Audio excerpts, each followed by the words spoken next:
I've been attached with the feeling of waking up with you by my side. Alam naman natin na sobrang dami talaga na naniniwala sa ating Donnie at Bel Mariano na kung saan ay talagang kaliwat kanan nga ang kanilang mga projects at endorsement. Pero ito na nga guys, ang pag-uusapan natin ngayon. Alam naman natin na nakaraang araw ay nag-post nga ang Sonicare PH na hulaan nga raw kung sino ang next care ambassador nila.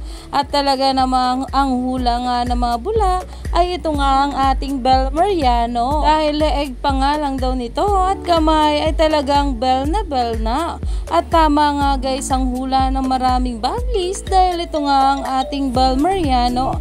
Dahil nag-post nga itong ating Bel sa kanyang social media account na ayon nga sa kanya, thank you Sonicare family. Dahil siya nga ang bagong care ambassador ng Sonicare na talaga namang sobrang saya ng maraming bablies sa nalaman nila dito. Kaya naman umani nga agad dito ng maraming komento at pinag-uusapan na.